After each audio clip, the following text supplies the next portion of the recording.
Educational pledge. I would remind everybody that the quorum is in your agenda. Mr. Smith, could you lead us in educational pledge? Father, thank you for the day that has been given to be blessed here in Grayson County. Help us to not take our blessings for granted. Pray that you be with our board as they go about the county's business tonight. Thank you for all the citizens that have shown up. We ask that your will be done. In Jesus' name, amen. Pledge allegiance to the flag of the United States of America and to the republic for which it stands, one nation, under God, indivisible, with liberty and justice for all. At this time, I entertain a motion to change the agenda for an addition. Mr. Chair. Oh, you don't need a motion to change it. Well, we need to read that All together. Mr. Chair, I make a motion to add an addition to the agenda under new business of discussion of Louisville Lane bid. Have a motion, do we have a second? All those in favor signify by saying aye. Aye. At this point, I would entertain a motion to approve the agenda. So moved. Have a motion and a second. All those in favor signify by saying aye. Aye. I'm also aye. Okay, with an approved agenda, we're gonna get right into the public hearing. We have 3 of those tonight. Entertain a motion to go into public hearing, to receive public comments, to consider text amendments to the Grayson County zoning ordinance concerning the regulation of Mountain Ridge construction as authorized by state statute 15.2 TAC 2295.1 of the Code of Virginia. Second. I have a motion and a second. Is there any discussion? All those in favor signify by saying aye. Aye. I'm also aye. We're now in public hearing. Ms. Black, could you give us a little more information on that? Yes, good evening. This is long awaited. So just a brief synopsis as to why we are here tonight. During the Planning Commission meeting in June and August, members reviewed and revised the draft regulations for Mountain Ridge construction with the help of the Berkeley Group. These revisions are part of the broader resolution adopted by the Board of Supervisors on May the 7th, which included updates to the comprehensive plan of the zoning ordinance for utility scale wind and solar facilities. As part of this resolution, the board also tasked the Planning Commission to create a Mountain Ridge overlay district to safeguard the Mountain Ridge lines from inappropriate development. After public hearing and deliberations at the Planning Commission meeting on August the 20th, the Commission unanimously recommended that the Board of Supervisors adopt the proposed text amendment. Tonight, you have that recommended draft language that sets the thresholds for Mountain Ridge construction. These amendments, again, were authorized by Section 15.2, 2295.1 of the Code of Virginia, and if adopted, they will be added as Section 3-17 of the zoning ordinance under Article 3, General Requirements for all zone districts. The Berkeley Group has provided in your board packet a memorandum, an overview, along with the proposed amendments for your consideration. Tonight, we have with us Ms. Anna Cherry from the Berkeley Group. She is here tonight via Zoom to answer any questions that this board has. Additionally, I would like to note that following tonight's public hearing and deliberations, the board should decide whether to adopt, deny, or modify the proposed amendment. Please note that any modifications made might require, that are more stringent, might require a re-review by the Planning Commission. Additionally, the board may choose to defer action to a later date or continue with a public hearing at a specific future date. Fernando, have you got, has the board had time to review and review and think about what we have proposed? I do want to spell out that the planning commission specifically wanted to encourage development in regards to single-family dwellings, townhomes. I do believe the paper may have indicated that was not the case. I do want to clarify that for the public, that we did not preclude single-family dwellings, townhomes, and residential above 3,500 feet. I just want to clarify that. So, Ms. Cherry, are you available? Yes, ma'am. Hey I'm here to answer there. any questions. Would you like to go over the proposals, or do we want the board to just ask questions? Sure, I think you did a pretty brief overview, and I can just highlight a few things that we felt like needed to be addressed. This applies to areas of a ridge that is above 3,500 feet, and it's a linear feet measured from the ridge as if you were laying a tape down. It's not elevation gain, it's purely linear feet. And the established regulatory area would regulate anything over 40 feet, and as Ms. Black said, would not include residential dwellings. And this is similar to some other locality language that we have seen, and is in compliance with what the state code authorizes under the regulation of operation construction. Do you have any questions for me? I think we've got to go out of public hearing before we can discuss. I believe that's right. So if that's the end of the presentation, we have one public comment person that we can ask questions after we get out of public hearing. Miss Beppy Kafka. Mind all speakers are limited to 3 minutes. State your name and address, please. Becky Kafka, 1785 Sugar Camp Lane, Independence.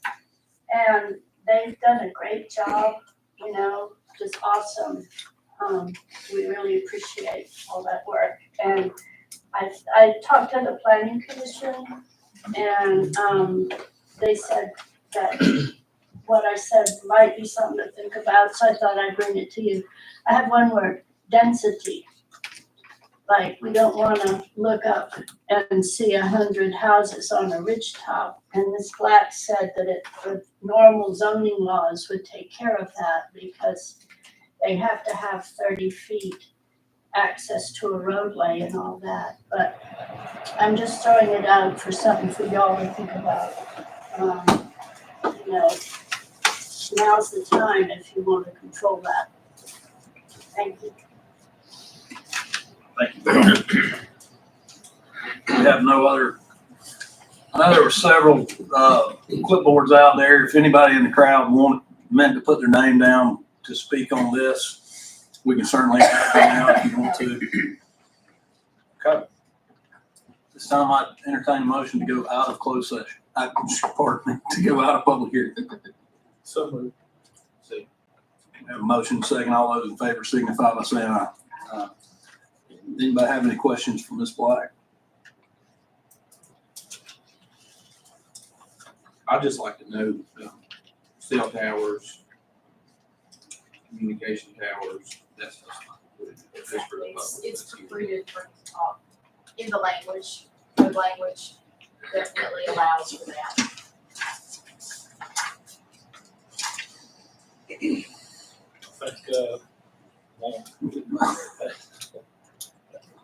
This is the second time that we kicked it back to y'all, and I think appreciate y'all's work, and I think we've been responsive to a lot of the concerns that we had from citizens during the public hearing.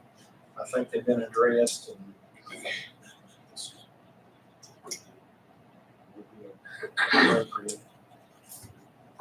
approach to it. Thank you. Say, I appreciate the hard work and all the time that's gone into it. We have bounced it back and forth, and I know that can be frustrating. But I think this is what the people wanted, so that's good. Ms. White, do you need a vote from this board to adopt the ordinance? Is that how the motion should be made? I believe there is a resolution for the adoption of that, so I would, Osborne, do you have a roll call vote? It'll have to be a roll call vote. Is it pleasure of the board that we waive the reading of the resolution? Okay. At this time, I would entertain a motion to pass a resolution for the approval of the ordinance in Grayson County, Virginia, to amend the zoning ordinance to adopt regulations for Mountain Ridge construction. So, We have a motion and a second. Roll call vote, Mr. Anderson? Aye. Mr. Ash? aye. Mr. Cornett? Aye. Ms. Tomlinson? Aye. I'm also aye.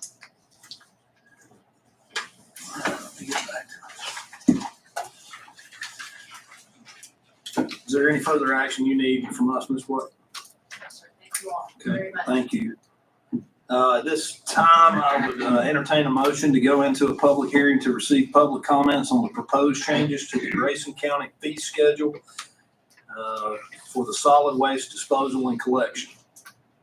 Residential unit rate currently $216 annually. The proposed change would take it to $240 annually. Recreational vehicles is currently at $36 annually. The proposed change would take it to $120 annually. And recreational river parcels, currently at $36 annually, proposed change to $120 annually. So at this point, I would entertain a motion to go into public hearing. So moved. Second. We have a motion and a second. All those in favor signify by saying aye. Mr. Boyd, you want to give us an update on this and a little background? Yes, sir. Could I just get a point of clarification? Under recreation river parcels, is it currently 36 or is it currently 0? It says 0 to 36. Okay. I would say it depends. All right, I would say it depends right now. I think that's the best answer I can give you until, let us walk you through some of the problem sets we found with this. And then, maybe you can we try to wrap our brains around this as well. Right. As you know, we've had this discussion about public works for a while. We're running at a deficit in public works. And the discussion from the board is how do we make that deficit? And we had recommended an increase in the trash fee to make up the deficit for public works. This is our third chance of trying to get this exactly how the board wanted it. And as we went through this, it became more and more challenging. How about that? Between zoning, between how lots are zoned, whether it's residential, whether it's shoreline, whether it's rural farm. And so Commissioner of Revenue asked her to jump in and kind of give us some data to see what we're looking at here. So I think we have some pretty good numbers at this point. And then we can let the public speak and we give you our recommendation after that. Does that sound okay? Okay. All right, Jess, if you could come up. So I have been gathering data for the river lots. Currently, there are 133 parcels being taxed, the 36, or the camper trash fee. So 126 parcels are being taxed $36. There's 6 parcels that are being charged 72, so they're being charged 2 trash fees. And then there's one additional parcel that is being taxed 3. So it's being actually 108. So right now, Under everything that's zoned shoreline recreational, there's about 398 parcels. Around 253 of those have some type of taxable structure on them. So for instance, like a camper shelter, a metal carport for an RV, a picnic shelter, something to that nature. And so 145 of those parcels are just vacant land. So it should be around 294 parcels that are under the shoreline recreational that are, that would be charged, should be charged the trash fee. Due to them having lots together, so they would just be charged one per person if they're continuous lots. So it's around 294 parcels that should be charged. Now, under rural residential, there's 17 parcels. 7 of those have some type of taxable structure on them. 10 are vacant land. 3 of those parcels are currently being charged the $36 camper trash fee. And then we've got, under that's zoned rural farm, there are a total of 81 parcels. 27 of those parcels are vacant land. 45 parcels have some type of taxable structure on them. And none of these are being charged the camper trash fee. So, for example, all the river lots that are going towards Sparta, that campground, all of those are zoned rural farm, and none of those are being charged a trash fee.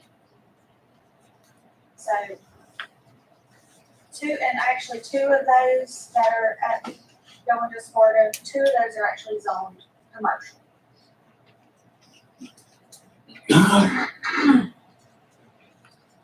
So,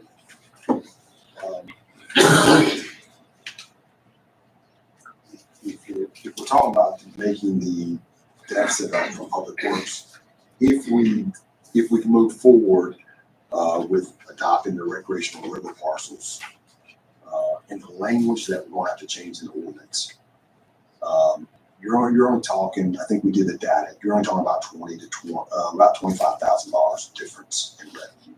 That's what we would make up. So you wouldn't really get after the deficit that we're at from a public works perspective.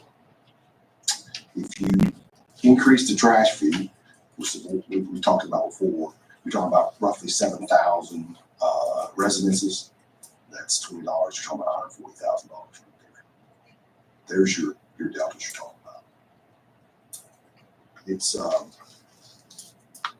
I think if we're going to adopt this, one of the changes we would probably want to make next month is tweak the ordinance one more time and add a appeals process in the ordinance. So if we go from taxing all recreational river parcels and just vacant land, we would want some process so the citizens can come in and go, hey, we actually are not producing trash at all, kind of like we have in solid waste. So there's a timeline in solid waste ordinance, but we want a process so they come in, speak to Commissioner Revenue and myself or Mitch, and we could sign off on that there's no trash production taking place on that land. So that would be our addition starting next month.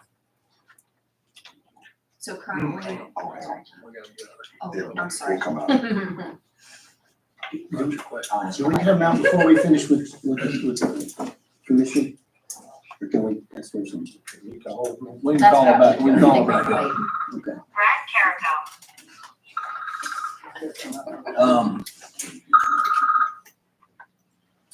I have 2 different lists. If I don't call your name and you filled out the wrong clipboard, it can get confusing. Just raise your hand. But we have 7 speakers for the public hearing sign-up sheet. This is Grayson County Solid Waste Ordinance to include recreational river parcels. The first one is Susan Bennett. Remind everybody you got 3 minutes. Please state your name and address. I am Susan Bennett. I live at 629 Cherry Lane Road in Glade Valley. My husband and I own River Locks over in River Breeze East. And everyone in that entire campground is very proud of how neat and clean everybody mows, everybody keeps their trash picked up, and they take it with them. That's exactly what we do. We only use the lot at best from April to October anyway. It cannot be built on, it's a floodplain. It has restrictive covenants, so it can't be used for anything else. It does have a shelter and water and sewer and electricity. But since we do not make a mess, in fact, we even clean up the river with stuff that comes down when it floods and things. We clean it up and keep it neat and clean without any burden to Grayson County. So my opinion is, even though I don't live here, we spend money when we come over here. We come over here quite a bit, and I feel like this would not be a benefit to us. It wouldn't be much of a benefit to you. We're not causing a burden.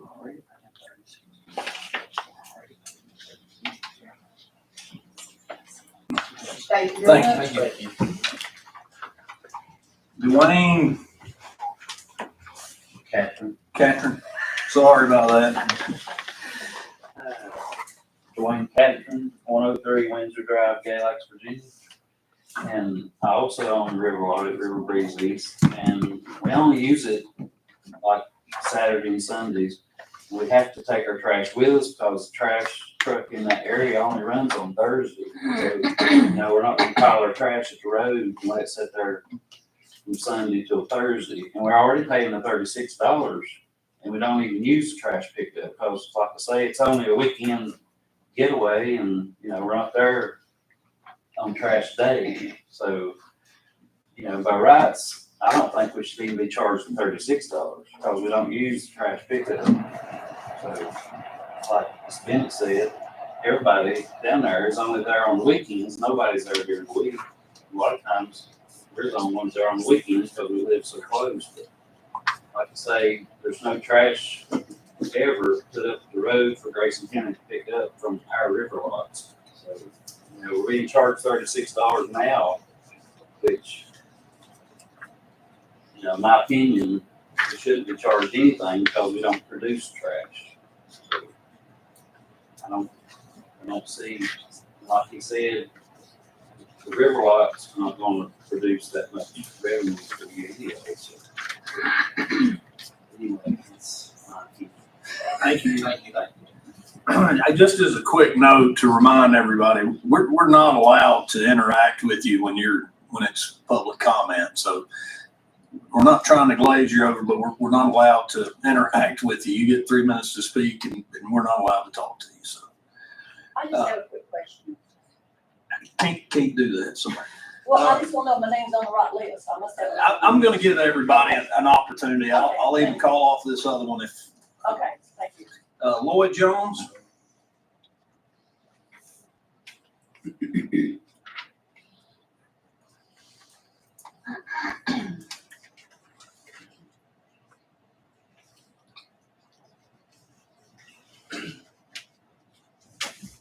Charles Jones, 1747 Parkman Road, Galaxy.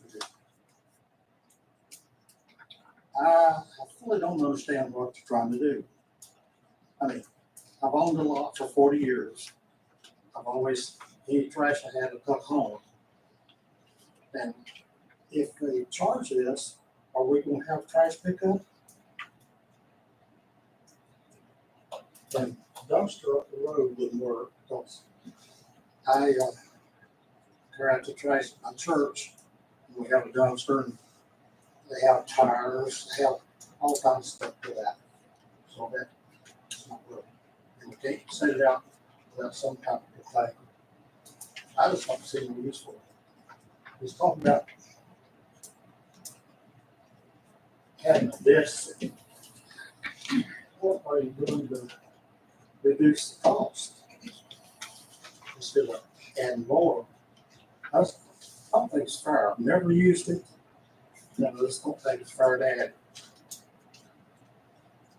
All I have to say. Thank you. Thank you. Wade Carrico?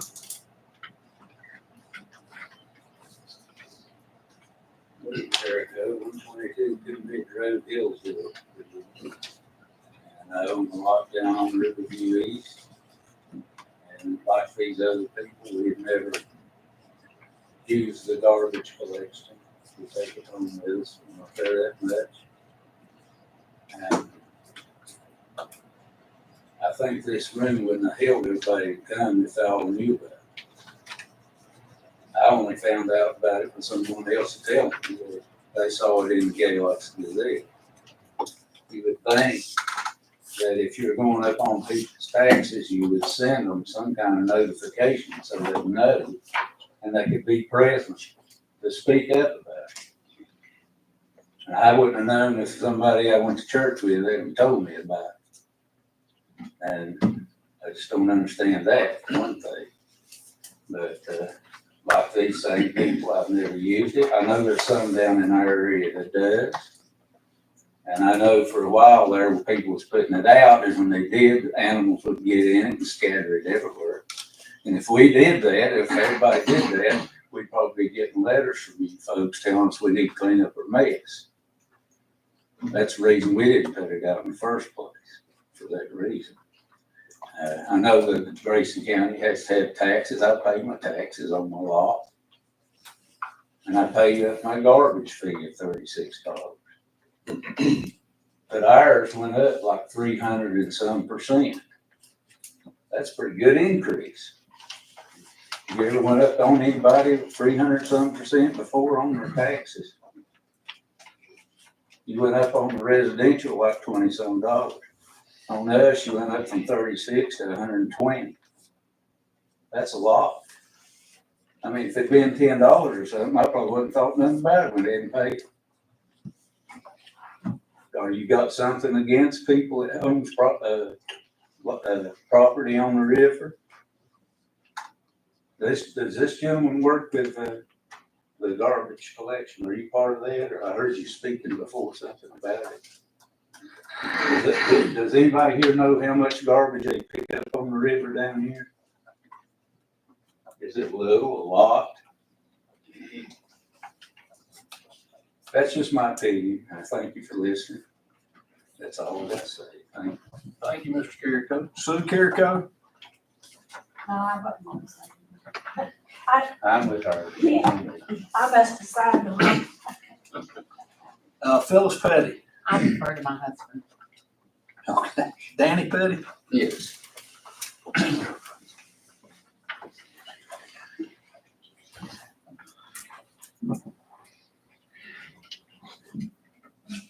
Appreciate y'all allowing me to speak as board members and administration. You know, back in 1987, these river lots started being developed or sold.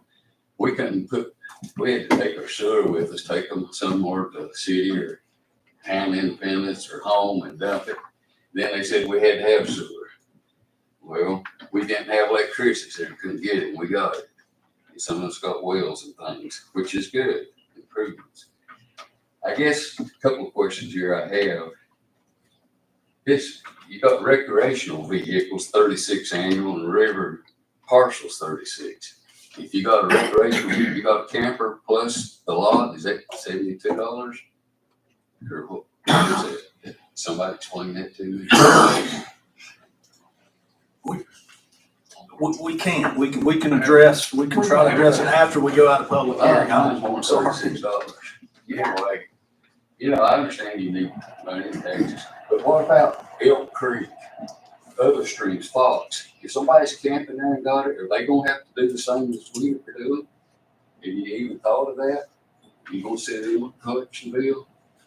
I mean, like I said, I figured on my calculator, 350% increase. And I bet you it's not 5% people start camping that puts out trash. You know, I know down the river, I gotta pay AEP a fee every month and don't use it, but you know, that's fine. You could divide this up somewhere, 36, you don't do 12, but that's a substantial increase. And, you know, are you picking on people that's got a little something? The people that's got more and something somewhere else? I mean, it don't seem fair that you go picking on. I know a lot of people drive down the river and they don't like to see them campers. But, you know, a lot of people camp there likes to have people come out of North Carolina. They come over there probably buy their groceries at Food City and Independence. It brings in money. 1987, if you look at the tax revenue that come in down on those lots, probably look.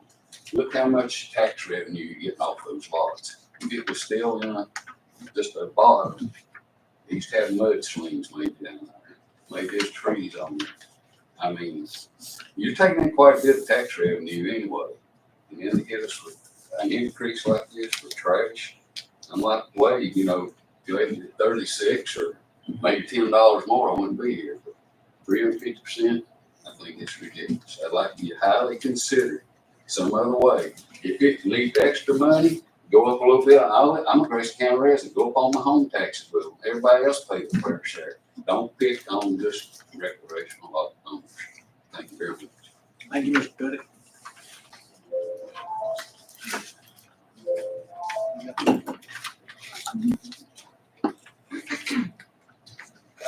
Brooks, I can't make out the person. Carol. Carol Brooks, 513 Archer Street in Hillsville. And I'm not here about my recreational lot. I'm just here for fairness. They were talking about you're picking on the river lot people. Nah, not really. I've been paying $216, and Mr. Smith and I have been in his office for how many years, Mr. Smith? Probably the last 5 or 6 at least, yelling and screaming at him. Not really. But we have a little single wide mobile home for a vacation place, just like these river folks do too.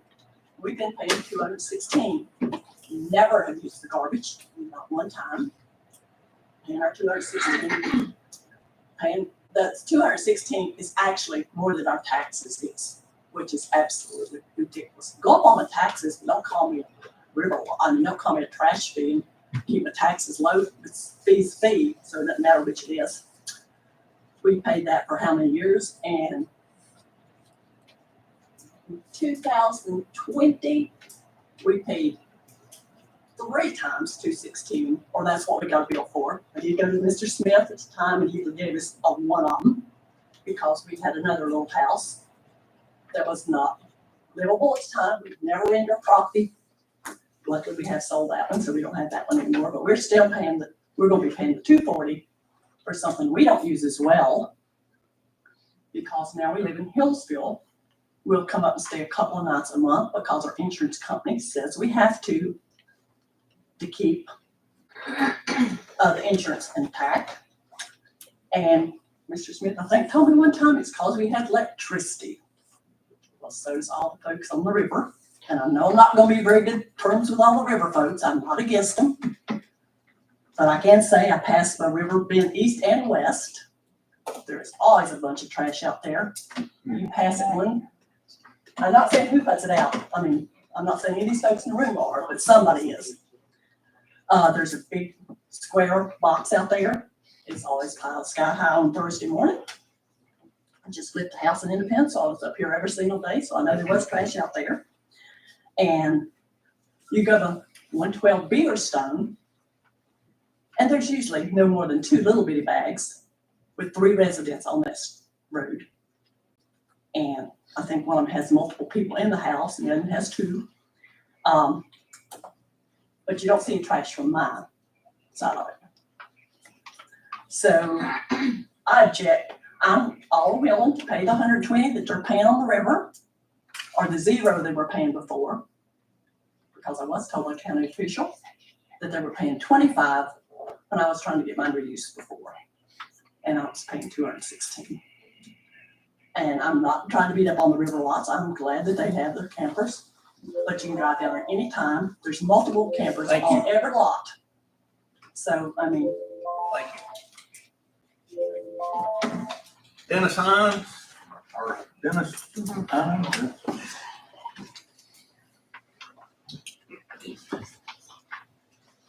Hi there, I'm Dennis Hyde, live at 578 Twin Pond Lane, Flatridge, Virginia. Been in the Providence district my whole 62 years of my life. I'm here to talk to you about some taxes here. I want to know where your deficit's coming from. Is it coming from residential trash? Or is it coming from the commercial side of the business that us taxpayers fund the commercial business in Grayson County also? And I want you to ask you what a recreational vehicle is. And what you're all talking about, you're just saying camper, but you need to determine campers or whatever. Don't say recreational vehicles. That could be a broad recreational vehicle, could be anything. Jeep, four-wheelers, make your stipulation what you're gonna do. But it was very confusing to me. And, I feel like we're being punished. Because we're taxed everywhere we go. We work, earn our money, we're taxed. We spend it, we're taxed. We're taxed on what we spend it on. Like whatever I buy, I gotta pay you all taxes on it. I goofed up and bought a new truck. Boy, that was a rude awakening when I got that tax bill. In my business, a lot of times, I have to make cuts. And I challenge you all, when you go to your budget, look where you can make a cut. Don't just say, hey, we've got a deficit, add tax here, add tax here, add tax somewhere else. Really try to help us, Grayson County residents. That's why we got you here, to help us, look out for us. I feel like we're being punished for owning stuff. And if you need a little help on something, I'm going to give you just a little help. You're spending almost $50,000 a year on something that helps a chosen few. It don't help every resident in Grayson County. Like if you live where I live, I'm having to pay on that $50,000 where you open up the collection bin up here twice a week. You open it on Wednesday, you open it on Saturday. And if I come all the way from Freeze, I can only bring 4 bags of trash to them, if I'm correct. And that's open on Wednesday and Thursday. And in section 7 of your trash ordinance, B1, it states that there'll be a trash truck to go to every door. If our trash service goes to every door, why are we having to open that and spend $50,000 again that don't benefit the whole county? Can I borrow some of those? If I get talking, I'll borrow their time. But really, look, our $50,000 we save like that, and it don't even help the whole county. But if you save the $50,000, it helps every Grayson County resident. Thank y'all. Thank you. Blake Pierman.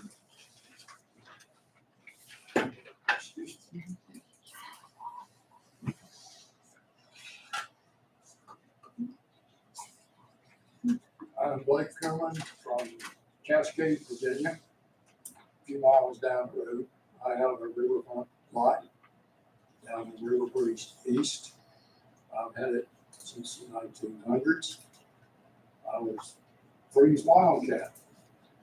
And I never thought I'd ever see the day that a quarter of acre of land in Grayson County would be taxed at $35,000 value.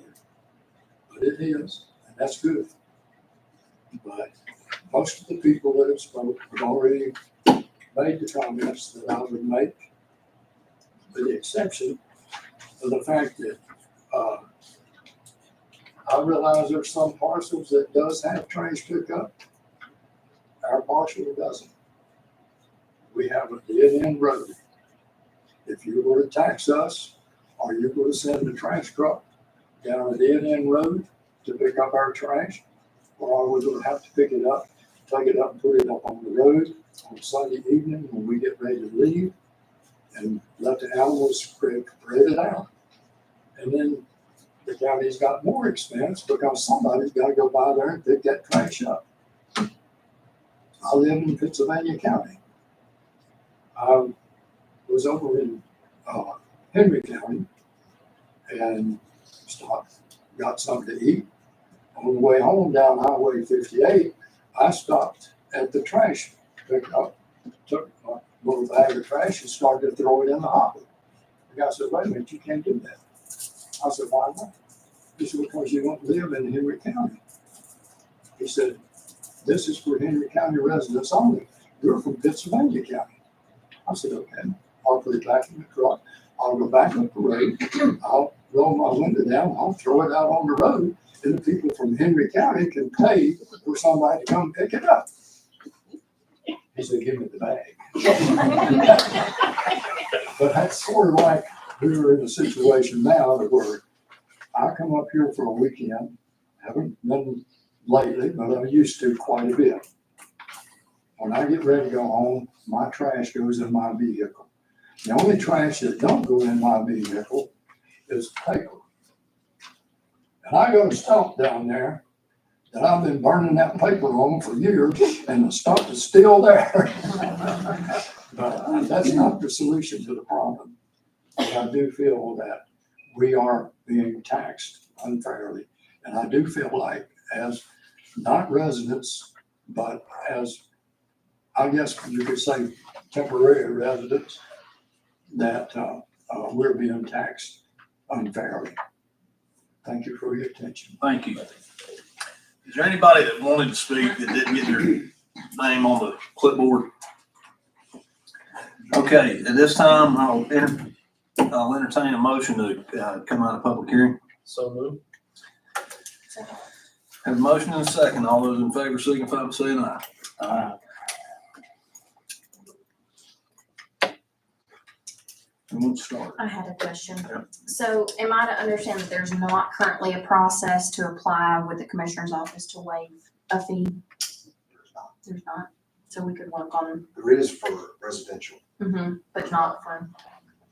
And the units that are, one gentleman touched on the units that are currently not being charged or haven't previously been charged anything. Is there a process of that? Like we can actually define why these are and these are not? Or no? Well, the process we're trying to use at this point is to define what recreational, what the board had told us was we should, with the amount of trash that comes out of the river parcels, we should include them in our trash schedule. And so that's what we try to define in the ordinance. If you look through the ordinance, other things are defined, such as recreational vehicle permit, recreational vehicle temporary unit, multiple residential. All those are defined in the ordinance. So we're trying to capture that. What we ran into was it was difficult to do it on a broad scale evenly because you have different zoning issues. You can't, like Commissioner Revenue said, you wouldn't think a rural farm would be certain parts, but we had a zoning change in, 10 years ago or something like that. So we tried to get the best definition we could based on what we thought your intent was. Mr. Hatt? Yes. So I'm going to try to address some of this as best as I can. This is our third hearing. First two, we had no one show up. The question was asked, what's this all about? Are we trying to punish people? Well, I'm going to speak for the people that, once again, didn't show up, and that's the citizens of Grayson County. I know we've got two, I think maybe three that spoke tonight, but our goal, we were told we have a deficit, so we either take it out of the general fund or we increase the rate. So our goal was to make it fair for everyone, because there is people that's not paying and there's people that are paying that shouldn't be. So the arguments about the fairness, that was our whole goal with this thing from the very beginning, because we have residents in this county that pay the fee every month. They're residents, they live here, but they don't use the trash, but they pay the fee because it's included in their on their tax bill. So they have the same argument as many of you. Now, whether you use it or not is not the question. If it goes down your road and you choose not to use it, then you choose not to use it, but you've already paid the fee if you've paid your taxes or you paid your garbage fee. But we have several folks that don't. And for the folks that are here on the weekends, and like was mentioned here, the convenience center is open on Saturday. It is an Independence. It may not be that convenient, but I know folks from all over the county do come here and use that from time to time. Not everyone, and it's not that convenient to drive from White Top to Independence when it's open till 12. But the whole goal here was to be more fair. And it was to be fair to our residents that live here in Grayson County, pay taxes here. And I know a couple of you that spoke are the same boat. You're paying the fee at your house, and you're paying the fee on your lot. But if you live in Grayson County and you own 3 houses, you're required to pay 3 trash fees on those 3 houses. So it's not that the goal of this board was never, and I'm sorry, Mr. Chair, I'm speaking for the board, but our goal was never to be unfair to anyone. It was actually to be fair and to keep a really good service in place. Now, whether folks use it or not, that's on them. But we do know that we see trash along 58 next to the river, and our guys stop out there and pick it up. It's pretty dangerous to do that. So the whole goal here was to be fair and to keep this, the burden as equal as we could for everybody in the county, the residents. So I just wanted to speak to that. I think that was our goal. So it was never the intent. And I know we had a lot of folks that spoke that aren't residents of the county. I think the majority of the ones that spoke do not live in the county. We've published this every time we've had this is the 3rd hearing. We've published it. It's in the newspaper. Now, whether or not you choose to, It's also on the website. it's on the website, it's on the newspaper. I mean, there's only so many things that we could do to make, to make the community aware. So we took every effort that we could to do that. We don't put it in the Hillsville paper. We don't put it in Carroll County. Sir, I'm sorry, you're not allowed to address us without being in public comment. And I apologize. For engaging there, but I'm just saying, I'm trying to address everyone's questions because we can't interact. But we did make every effort to make this. So, and the staff's worked really hard to try to put this together. Like I said, this is our 3rd time. We keep kicking it back and forth. So I just wanted to speak to that. Our whole goal was to be fair, but to be fair to everybody, and not the haves or the have-nots. It was to everybody. Thank you, Mr. Chair. I don't know what we do short of going forward with this at this point. Maybe we're gonna have to have a different formula developed by zoning or the commissioner's office that designates these properties more equitably. But I think we've got to find the revenues for this budget and go forward. And this is the 3rd time that we've had a hearing on this issue.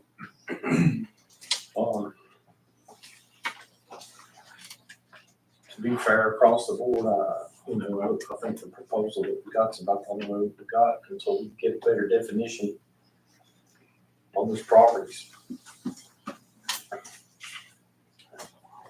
Mr. Chairman, we're talking about, the goal was to be fair, I think, from all of us, and I think all this makes me realize whenever the government gets into fairness, it's kind of tough. It doesn't work out so well. So I think with just the current system we have, the way it's set up with the trash fee, I think there will never be fairness, and it's kind of making me realize we have a trash fee on your tax bill, and we call it a trash fee. We're saying trash brings in this, and that's what we're trying to make it break even. But in the end of the day, it just all goes into the general fund, and it's all just tax dollars. And like I say, with the current system, I just don't think there's any way to make this fair. So it makes me wonder, maybe we should look at other options as to charge the consumer that uses this, because I have a friend, a guy I know that he's got 2 houses on the same driveway, one of the houses has not been de-winterized in 2 or 3 years. He lives in Charlotte. He comes up on the weekends, maybe one weekend a month, maybe two, and he pays 2 fees, $2.60. He tried to get one way, that didn't work out for him. So that's all over the county. And what I hear tonight is, I know costs go up, but I'm just not confident that we cut everywhere we can cut as to be asking the citizens for more. I think we can manage the tax dollars we have a little bit better and make some changes before we ask for more. Amen. Mr. Chair. Another second round here. Sure. It was mentioned that why don't we cut next year in the budget? If you'd have been paying attention this year, we cut every department in the county, if I'm not mistaken. We cut. And that was our goal, get as lean as we can and cut, because we know people are hurting. So we have cut. We're cutting to the bone on some things, and we're not popular with a lot of the departments in the county.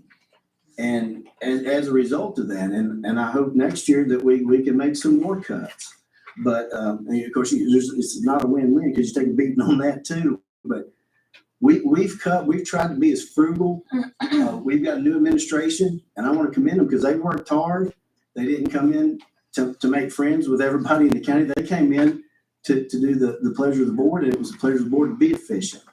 This is another effort trying to be efficient with the trash fee. If we can get it to a break even, it's not. I believe it's a really good service that we offer for what we're charging. And I understand there's a lot of folks that don't use the service, but they're required to pay it. It's called a fee, but when you do that, it's a tax. I mean, in that sense. Technically, it's not, but in that sense, it is. But I would like to let you know, we have been cutting. We've cut, like I said, every department we cut, and it wasn't easy, and it was some hard decisions. And next year, moving forward, we're probably gonna have to do the same thing and make more cuts. So we are working really hard. This administration's worked really hard to try to be frugal with your tax dollars, because they know that it's your wallet that we've been elected to oversee. And I agree with Mr. Cornett. There's a few departments that could be a little more frugal, and we've got some major questions, and I understand the concerns that you guys have in that regard. That's all I'm saying, Mr. I think I didn't really do a good job asking my previous question. So are we currently working on a process to be more consistent across classifying these and applying for fee waivers?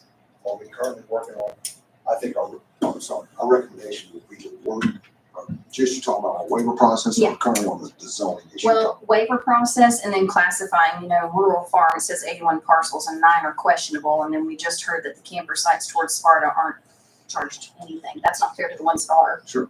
I don't know if you can answer that. No, we're not working on a process in relation to that. And I'm aware of from, if we set up a waiver process, we'll set up a consistent waiver process where people come in and we can define what's waivable and what's not. Correct. But that's what we do. I would recommend that. We change the ordinance next board meeting and move out on that. Well, when we were doing the value assessment, we had a board that was set up, or a panel that reviewed Bills committee. Yeah. Yeah. Could we set up something similar to that?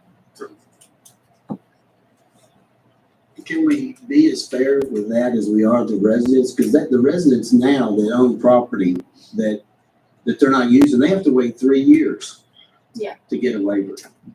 So they got to pay that fee for 3 years, and they're not using it. And those are our residents that are picking up the slack on everything else. Yeah, there's no reason why we can't make a change to the ordinance. There's reasons behind. I bet you'd have to explain the reasons behind why that ordinance got set up. I'll let you go ahead and go on that. The reason for the 3 years, right or wrong, was that if somebody goes out of a house and they put it up for sale, and it sits there, I know that this doesn't happen now, but there was a time where a house might sit 6 months or a year, maybe 2 years before it's sold. And that's why the 3 years was put in, so that somebody just doesn't put their house up for sale and say, okay, we're not there, we don't need to pay the trash fee. It need to be consistent, and that's it's not being used for habitation. And that's the reason for the 3 years at that time. I also just want to clarify, so recreational river and vehicle went up $7 a month. Is that correct? Am I wrong? $7 a month.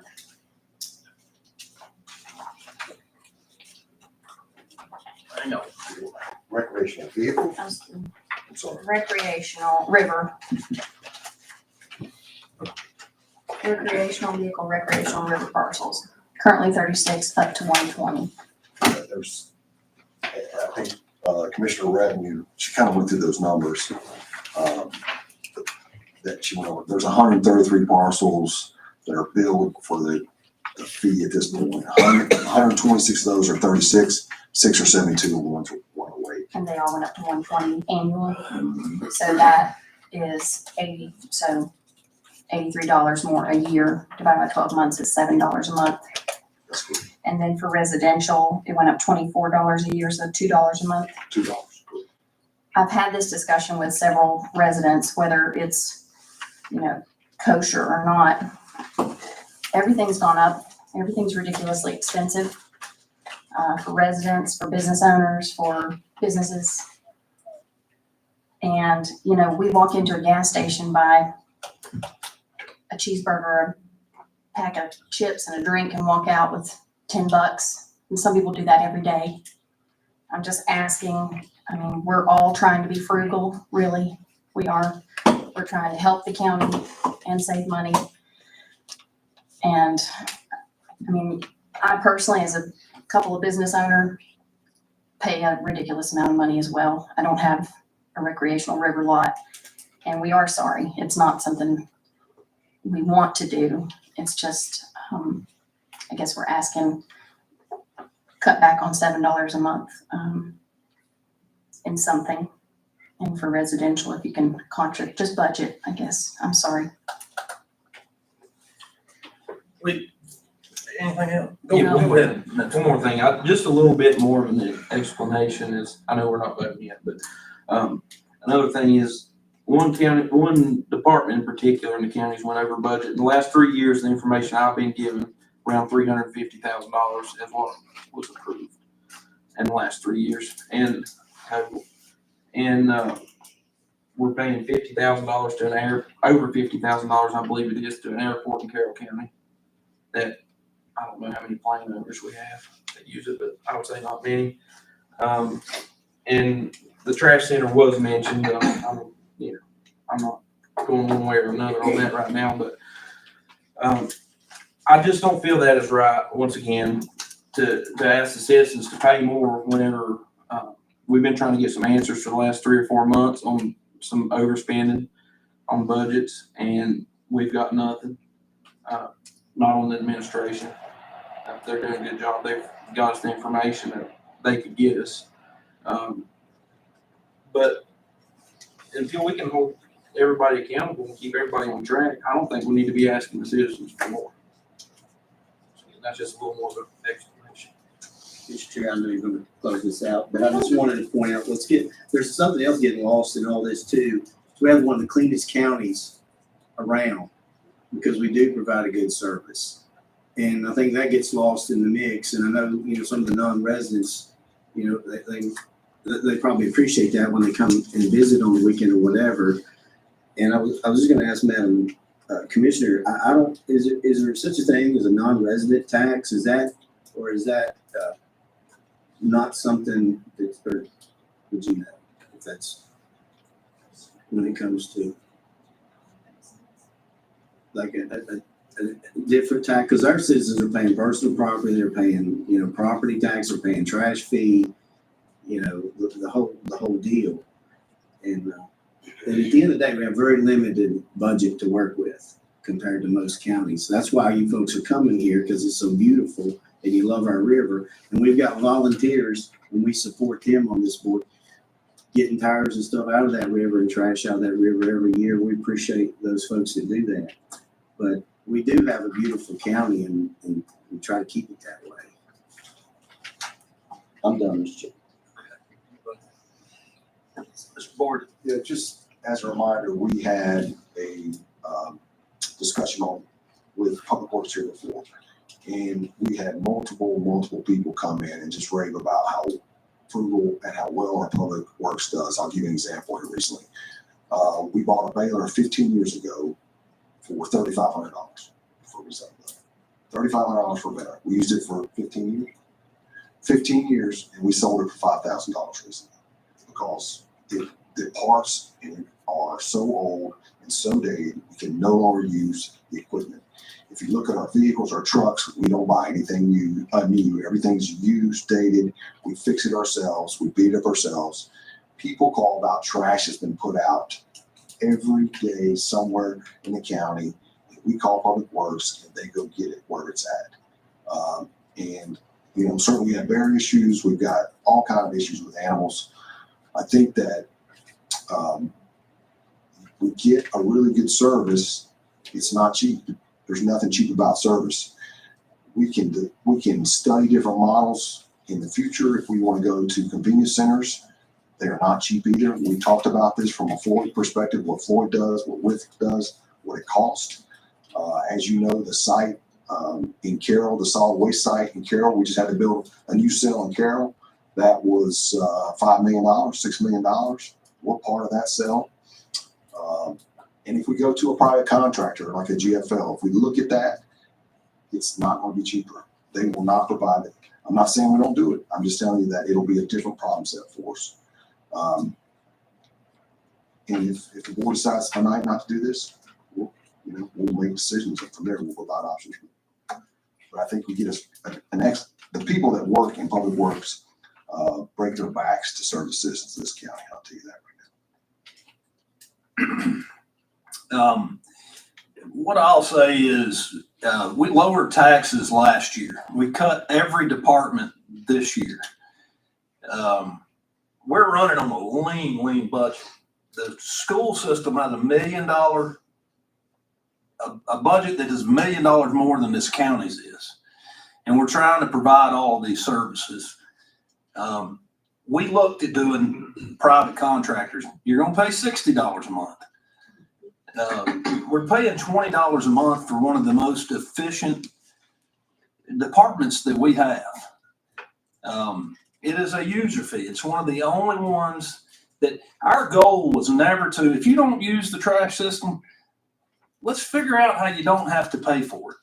But it was designed in this so we could make up a deficit, use 15-year-old equipment to pick your trash up off of your front yard once a week. All the stuff you don't want, they'll come pick it up. And it costs $20 a month. $5 a week. Somebody come get all the stuff out of your house that you don't want inside your house. We don't want to go up on anything. We do want it to be fair. And I do think that we need to have a system in place that if you're absolutely not using a trash truck or anything else, then you shouldn't have to pay for it. You shouldn't. But tell us how to be equitable on that. Because when you're paying, you come to the river lot every weekend, well, that's 30 weekends out of the year. You're paying $1 a weekend to get your trash picked up. Now, it's not going to be that. We're not trying to impose a higher tax on anybody. We're trying to cover the services that we have in the county. And it's $180,000 deficit. We looked at scrapping the entire Public Works department for the trash fee. Then can we get somebody in here to do it privately? You're going to pay 3 times what you're paying now. So it was not the purpose of this board to increase a burden on anybody. It was to help cover up one of our one of our best departments in the county. Anybody else? I just want to clarify one thing you said so we don't get in trouble. I know what it is. That won't pick up everything you don't want. We have large pickup items once a year. They'll pick up the garbage that you don't want. I just want to clarify that so we don't get calls next week for, you know, make that clarification on record if you don't mind. One, just. Yep. The way the ordinance is written now, is there, if we're talking about a waiver process, is that kosher with this ordinance, or would we have to? We'll have to have a advertise for a public hearing and change the ordinance next month. Okay. The waiver process has to be a public hearing. Well, I think we do something tonight To do something. and we come back and fix it the best we can. The reason, you know, we beat this up 3 times. Mhm. Commissioner Revenue has got an extension on books for 30 days. I'm not confident she can get another extension for the next 30 days. So we have to make a decision today. We can certainly push forward with the waiver process. Just take us 30 days to get it into effect. So we can do this with a 30-day period that we can come up with a waiver process. Yes, We could adopt the ordinance with the inclusion of the appeals process. don't think so. It's in the resolution. Because it's a resolution. It's a change in the ordinance. It's an ordinance change. Well, help me through this, because did we just cover? We've got another public hearing to go into after this? Or did we address that in this public? The 2 separate. Okay. Well, so I guess at this point, I would entertain a motion to adopt or deny the proposed ordinance.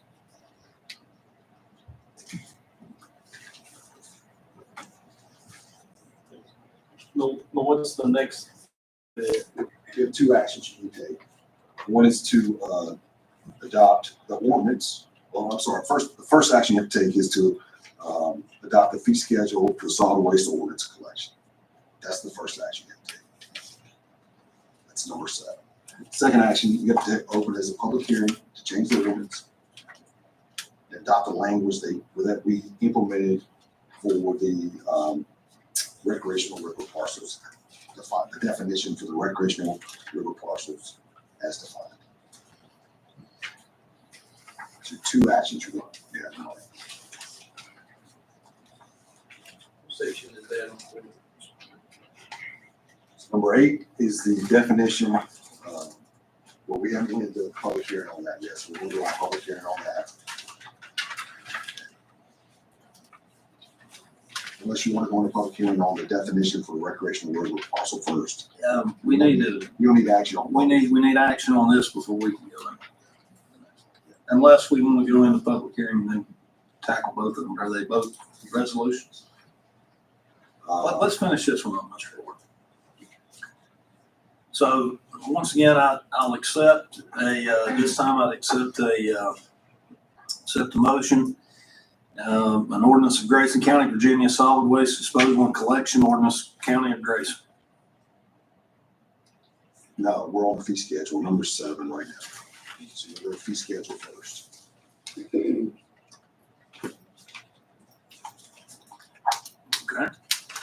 Then I will accept, entertain a motion, to the proposed changes to the Grayson County fee schedule as presented by administration, fee schedule for the solid waste disposal and collection.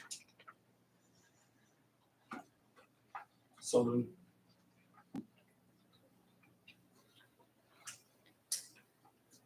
Second. We have a motion and a second. Is there any discussion? I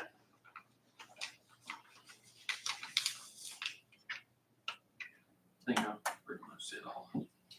You have asked all the questions. Does this need to be a roll call vote? Mr. Anderson? No. Mr. Cash? Mr. Cornett? No. Ms. Thomason? Aye. I'm also an aye. At this point, I'd entertain a motion to go into public hearing to receive public comments on proposed changes to the Grayson County Solid Waste Ordinance to include recreational river parcels.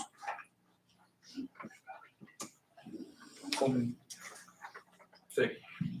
Motion and second. All those in favor signify by saying aye. You already got it. So everybody's already spoken on it. Yeah, you already did it. This time I entertain a motion to come out of public hearing. So All those in favor signify by saying aye. Aye. What action is required at this point, Mr. Board? Same. Going to need you need to adopt or approve the change to the ordinance. So you need action from the board to adopt, change the proposed definition to the Grayson County Solid Waste Ordinance to include recreational river parcels.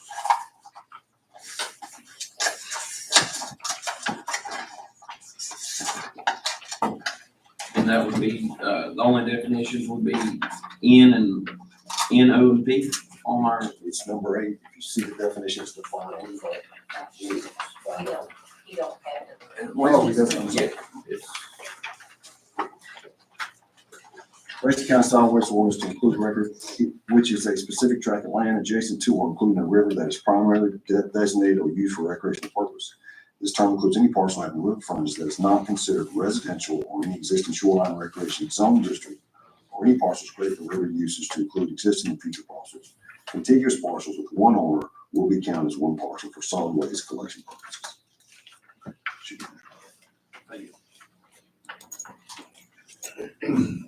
Any questions?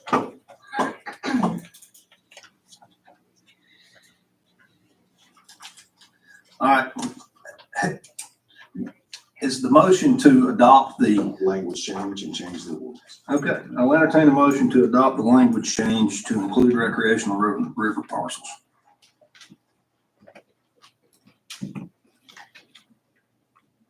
so moved. Second. We have a motion and a second in discussion. Yeah, I'm just, so, you know, I made the case, I thought, for us on the, we're really trying hard to be fair, and I voted previously no on the rate increase. So I just felt like I need to explain that, because our effort is to be fair, and we do have still yet some departments in the county that's not providing administration information as to why they may or may not be 150 in deficit, which is pretty close to what we're looking at here. It's not solid waste, and it's not the public works. But I will support changing this language because I think that's an effort to make everything fair. It's not a fee increase. Just want to point that out. Mr. Chairman, I'm of a similar opinion there. I also would like for this to include that we do have the appeals process to, for the folks that don't use it, to give them a way to do their case. All right, any more discussion? We have a motion and a second on the table to adopt the language to include recreational river parcel. Does this require a roll call vote? Mr. Anderson? Oh, one final thing. So we wouldn't have to have a public hearing. You have 30 days to. So I, you know, in my prior question, that was, we have to have, could we just adopt like he's made in his motion? So is this gonna take care of this? So where people have a remedy? We're gonna have to advertise the change of the ordinance. We'll draft it up and polish it, and you'll have to make some decisions if you're. Right. We can go ahead, right. My idea was to start the process. I realize we've got to have more before start the process. Mr. Anderson? Aye. Mr. Cash? Aye. Mr. Clement? Aye. Ms. Thompson? Aye. I'm also aye. Okay, we have, reports and presentations. Ag Fair presentation, Ms. Lindsay Young, Elizabeth Ash, Michelle Pridgeon, and Lynn McClary.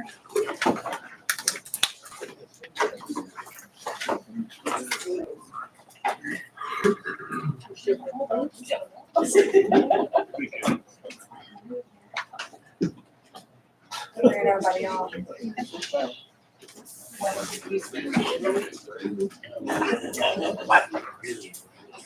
Video first. Okay, before we begin the presentation this evening, please enjoy this short video highlighting some moments of the Ag Fair this year.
Good evening, and thank you for allowing the Grayson County Ag Fair Foundation some time this evening to present an update on the success of the 2024 Ag Fair.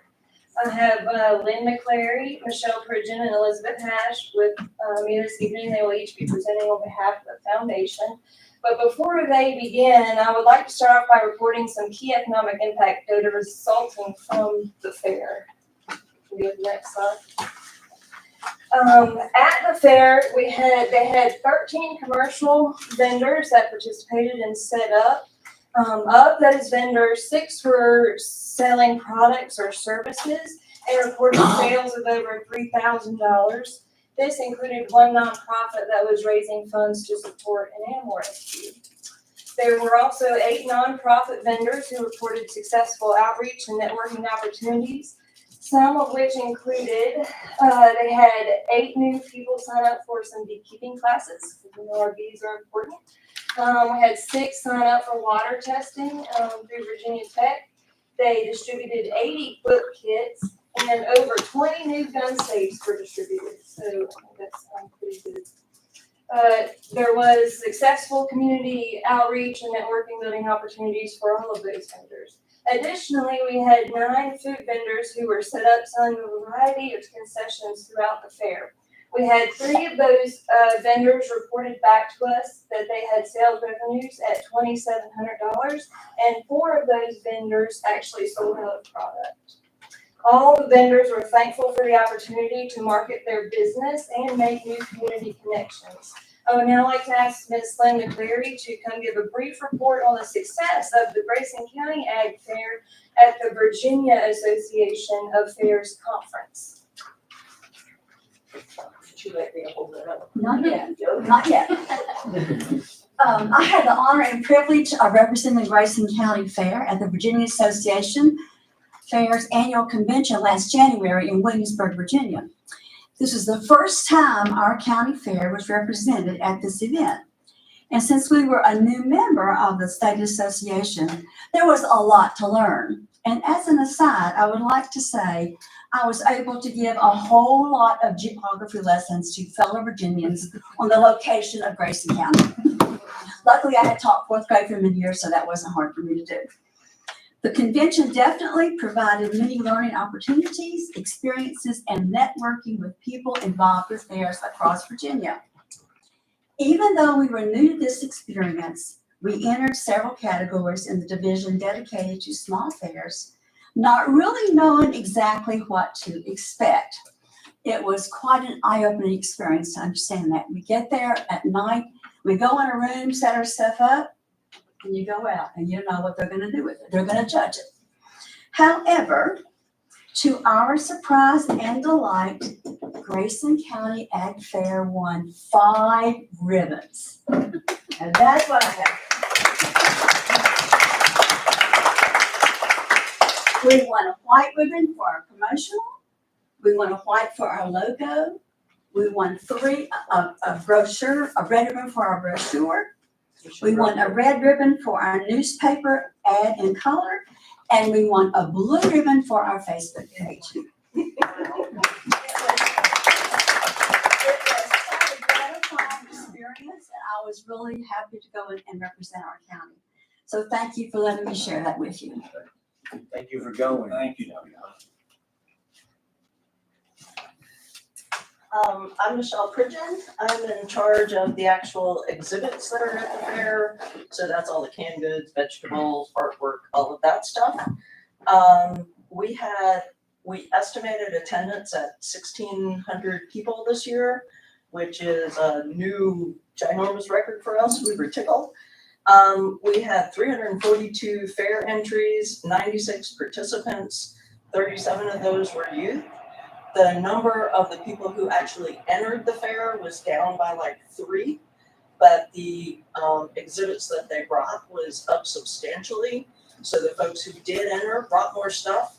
And considering that we took entries in on Thursday night, which was when the hurricane was going through, the fact that we held steady and actually improved, I think was pretty remarkable.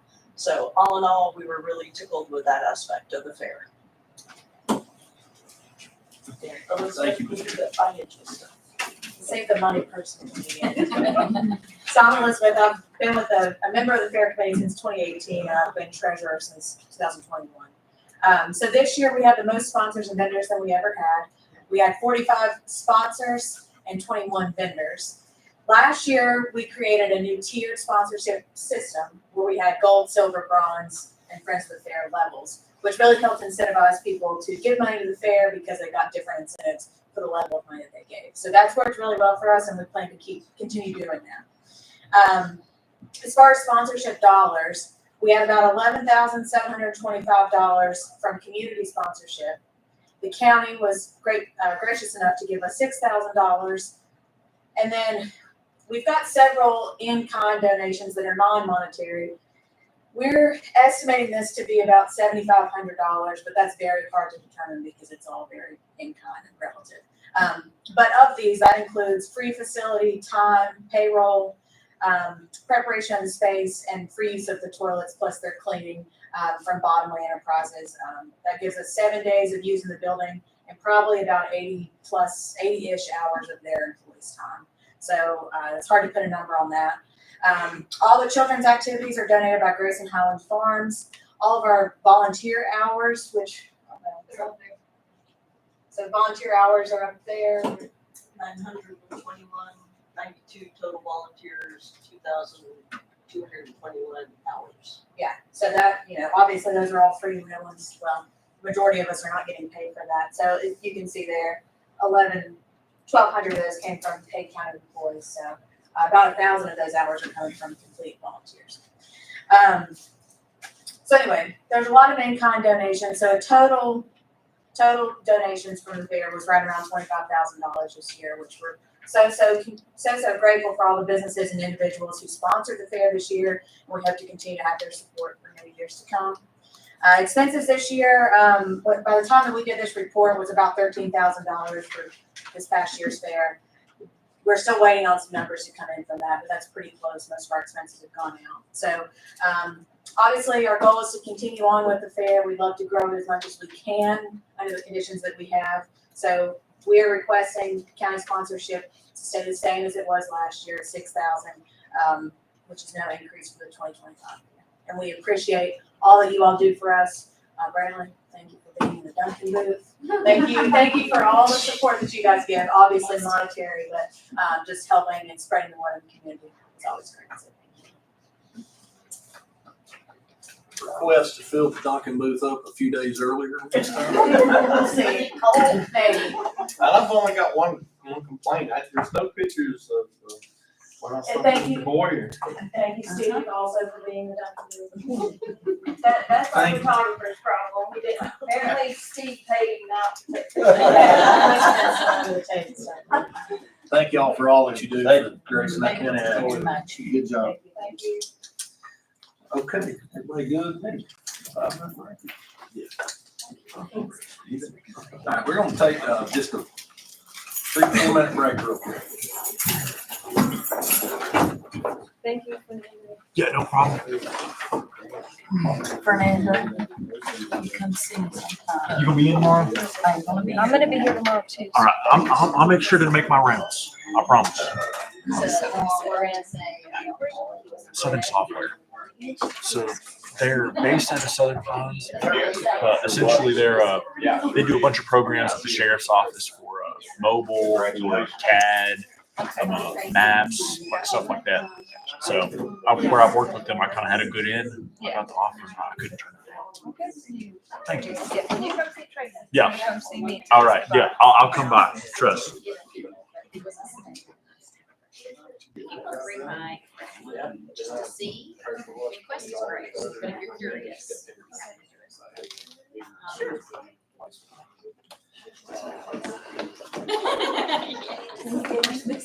Yeah, that's exactly my fit.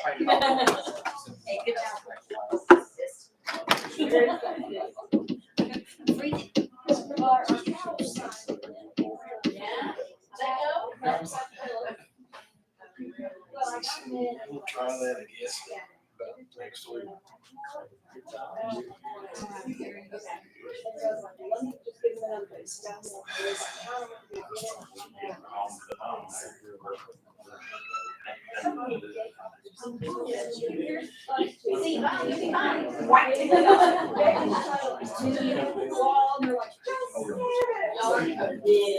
I've been like, you'll be fine.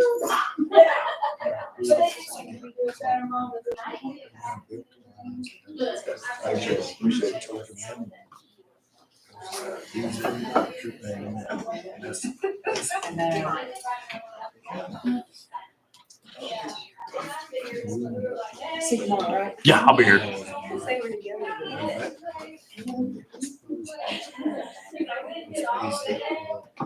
Yes, probably not that whole time so far.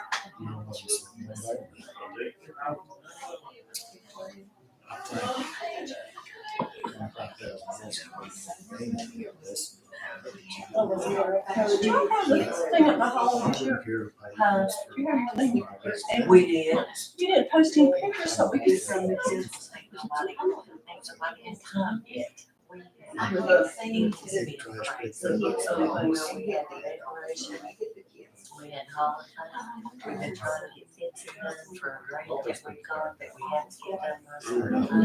And then we had Halloween, and then we had these, Oh, it's the 4th. I know, and I need to go back on, Rosemary hasn't shared all of her pictures, because me and her kind of took separate, so we've not had a chance to share. Oh, so we will see. You will see, Okay. yes, you will see, and then, of course, we done I'm gonna bust that thing. Ag and Art thing. Come on, we had done the Ag and Art this past weekend, so. Oh, yeah. That was fun, we had like 60 too rough like that. So, I mean, we enjoy it. Last year after shut down. Yeah. That's all right. Make them up anytime. That's all right. They make money shooting. Yep, she does, she does. Yeah, I love playing shoot. Oh, I I love to know. have some. Ain't they adorable? They're not adorable in town. No. And she wrote it in.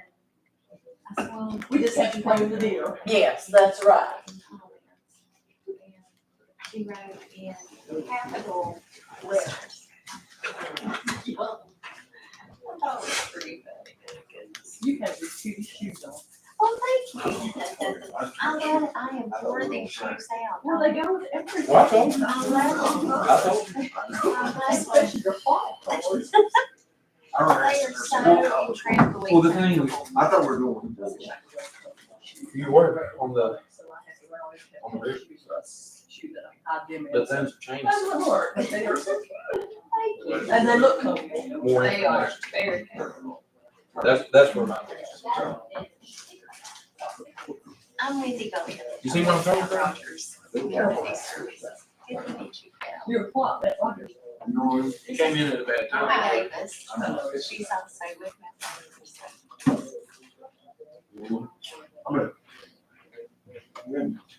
Y'all do a wishful service. That's been so busy.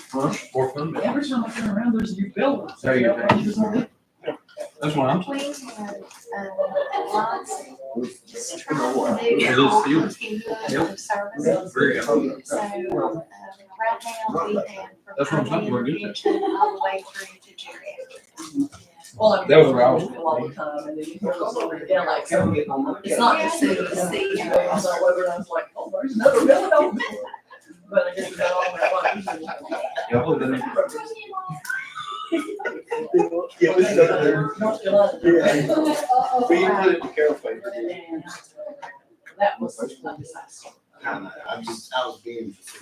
I just got on the board and I counted. I guess we're still rolling. But it was in the program. A friend of mine, her brother lives in North Carolina, and he received services, and it was pretty devastating. And all of that. Yeah, my little granddaughter. So, Put that out right before. This is Fernanda. She really. Camera falls, doesn't it? No, it doesn't. Spectrum, she was Still on. It'll pick up. I mean, she's on fast. we've got 2 people in right now.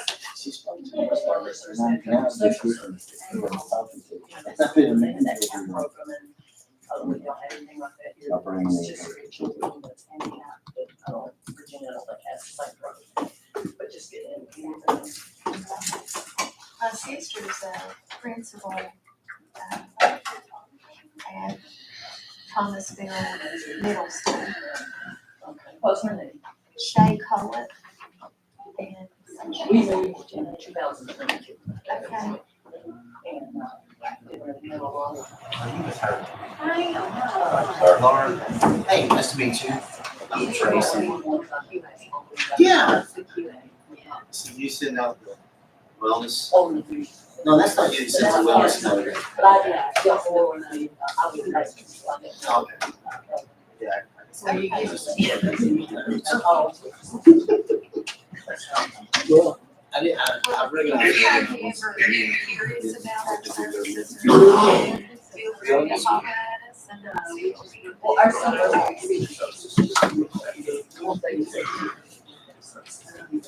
Oh, yeah. Yeah. There was medication. So that's working well, because it didn't. She doesn't all pay. That's what my daughter does. It has to work very well.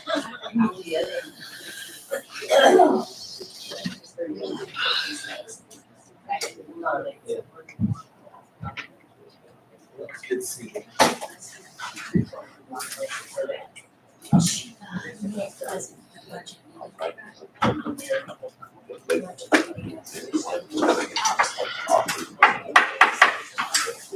Meeting back to order.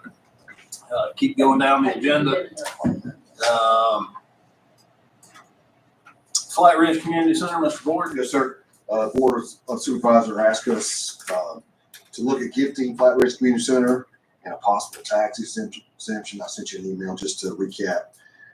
They are already recognized as a Virginia non-stock corporation, so they might be eligible for tax exemption. It's as simple as having them send a letter to the Commissioner of Revenue and then asking for the exemption, and that would be the approval process. We sent the lease and tax maps to Steve Durbin already. He's preparing a draft deed for our review. He also, Mr. Supervisor Cornett asked about the size of the lot, and we pulled the deed. It's 6.57 acres. Did we put that in the packet, Ms. Linda? Yeah. Yeah, okay. So that the deed's in there for your review. Also in your packet is the notice of public hearing on possible disposition of former Flatridge Elementary School to Flatridge Community Center Recreational Park. So the notice of public hearing is in your packet. If you want to take a second to look at it, see if you have any questions. Otherwise, my recommendation is that, based on the board direction, is that we move forward with public hearing and see if we have any comments on it.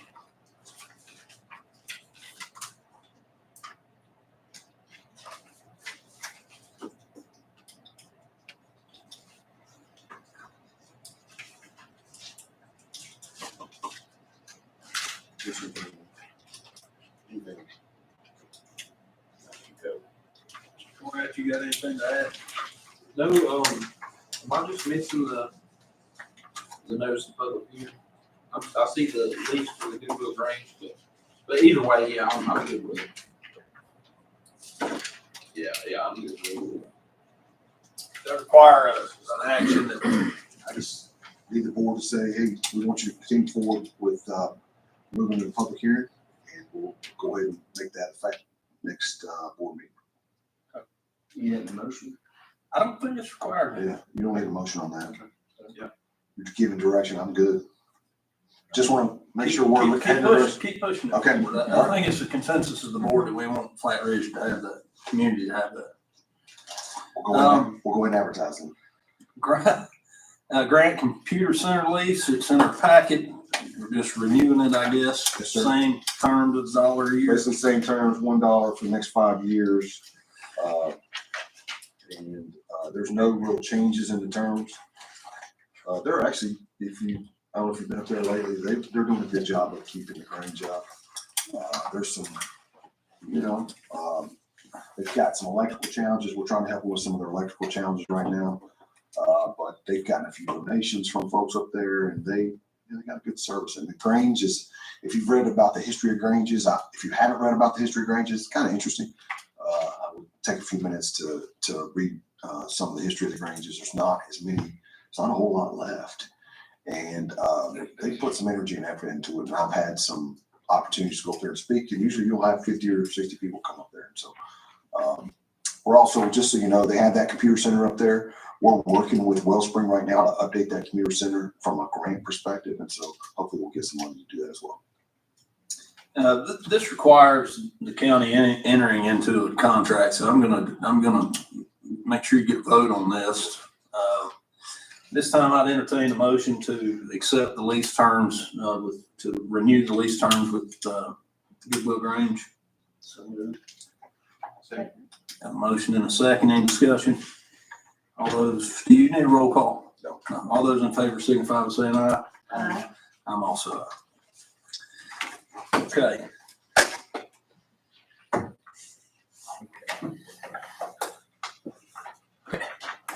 Paper shipments here. All night long now. Here you go. Okay.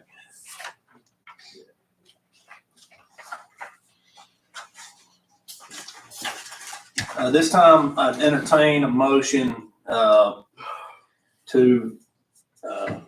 let me see that again. This time I'll entertain a motion contingent upon review of bids by Hurt and Profit to make them, give the county administrator the authority to decide. There are 3 bids that are in. The bidding is done. And if we don't do this tonight, we'd have to wait until the October meeting, which would slow down the process. So, Mr. Chair, we are talking about Louisville Lane. Louisville Lane. Yeah. Mr. Chair, I make that motion. Okay. Second. We got a motion and a second, any discussion? This will speed up, the reason we're doing this is to speed up the process. It'll keep So that it, we don't have to have a separate. it'll keep it from stopping. Right. Yeah. It may not speed it up, but it'll at least not delay it anymore. Have a motion and second, any further discussion? All those in favor signify by saying aye.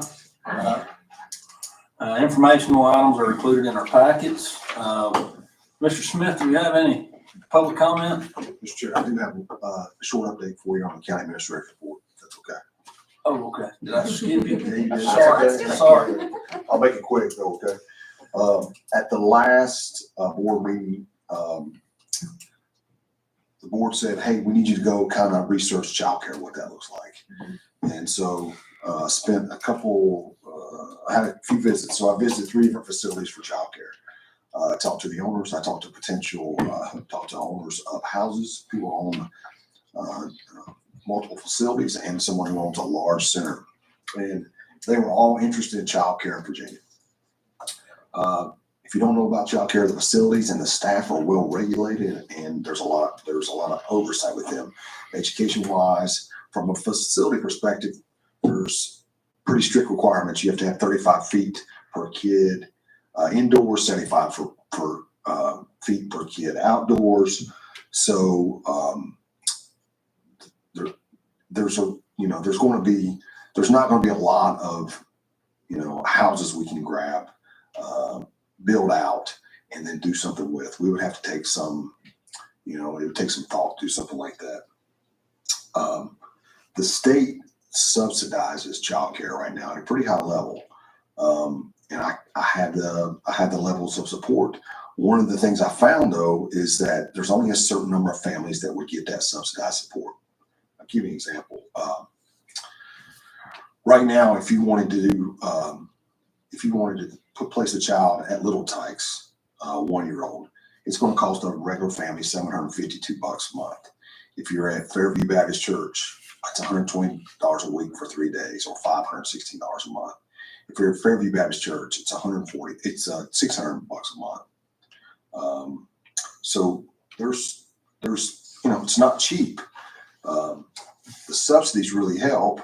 The subsidies, depending on your income, drive down those costs. If you're a family of 2 and you make less than $46,000, your subsidy, your cost would go from say $700 to $120 a month. The problem I found is that there's a limited number of subsidies. So for the county of Grayson right now, we have 32 families can be subsidized for healthcare based on their income. We're utilizing, DSS is utilizing 25 of those subsidies. There's only 7 left. So the people that I spoke with would be interested in doing childcare, but they're not. The risk and the margins are too great for them to do it on their own. In other words, they're not necessarily willing to go out and spend, $400,000 to build a building and then operate a childcare facility. The margins are too narrow. They're not interested in that. What they've done in the past, what I've seen in Carroll, is they've entered into agreement with the county. The county had a building. They started out leasing the building. They made it into a childcare facility for 50 kids. And then they paid a certain amount. And as time went on, they paid more and more and more until they eventually bought a building. So if the board wishes to pursue childcare as a priority for the EDA or for the staff, then I think there's going to have to be a thought of investment. And the return on that investment is not going to necessarily be a monetary return short term. Maybe in the long term, we would receive our money back, but it would take time. It's not going to be a quick turn on something like that. Now, I'm happy you would obviously have to talk to your EDA members and say, hey, we think this is a priority for our citizens. This is what we're hearing. This is a priority for our citizens. And in our EDA meetings, I can certainly brief. We can talk. We can think through whether to build a facility, what it would cost, and pursue that. Like, I'm trying to give you information that you've kind of asked for on what that looks like. Any questions on that?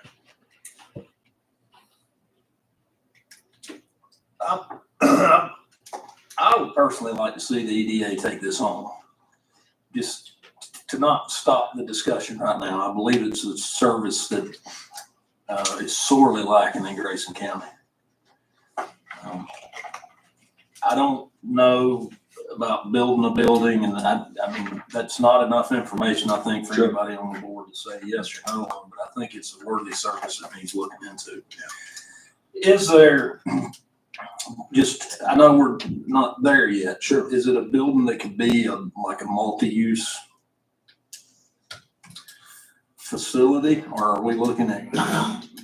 You would have to have specific designated areas for childcare. If you're looking at doing something bigger, of course, there's costs there associated with that. We have to work through what that looks like, what you're looking for, could we generate revenue from that?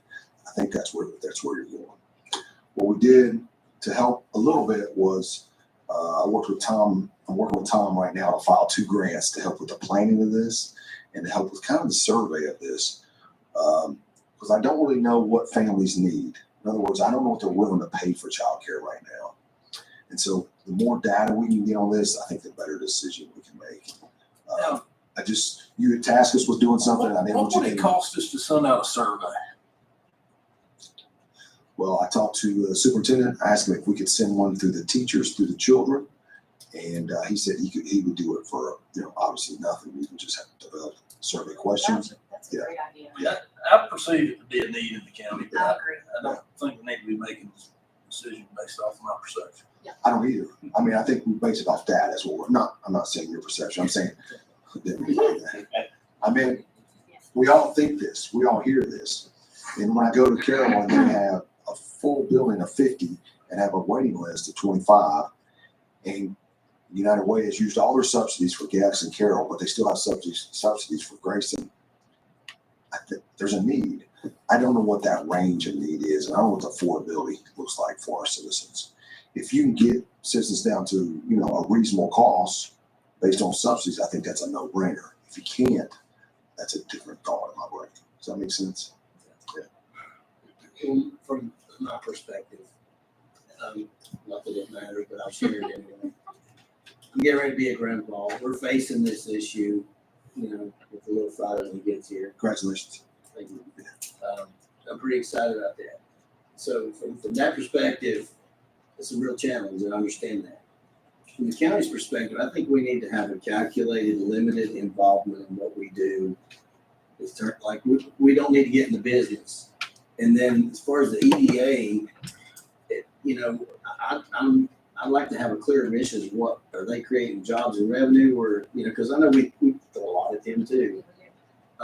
But I think we've got some resources we could pass on to to this effort in the county. But I think we need to be real calculating how we do so. Because just like you mentioned, a lot of these programs, the working class people ain't gonna be able to afford it as it is. Unless you quit your job and take your kid to daycare, then you'd be eligible. It seems like tracking on. I mean, I'm serious. That's so. I know. Just to speed this along, I think everybody up here is interested in seeing what it would look like without making a commitment until we know what it looks like. I just wanted to make sure I didn't think.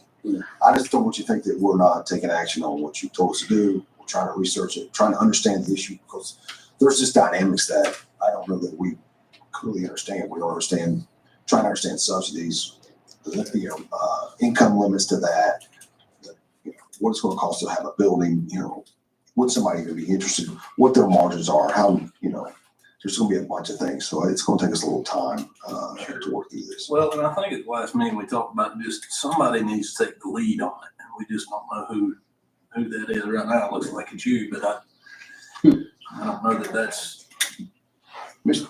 I got it. We got it. We'll work it. Okay. Love the survey idea through the school. Yes, ma'am.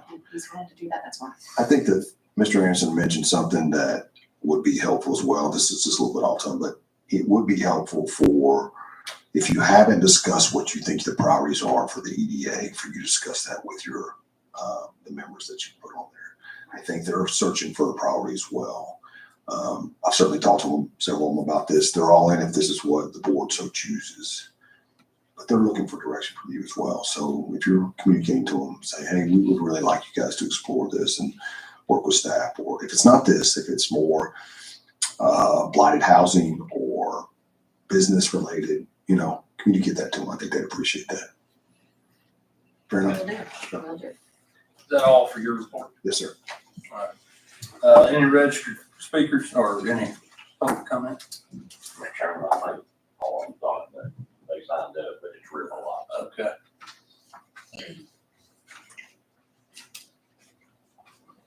Blake Pearman, Danny Petty, and Wade Carrico, they all spoke earlier. Okay. Anybody requesting board of supervisors time?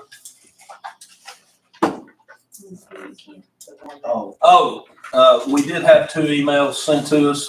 We'd like to have those, into the minutes, please. So waive the reading. No closed session tonight. At this time, I'll entertain a motion to adjourn. So moved. Second. All those in favor signify by saying aye. Thank you all.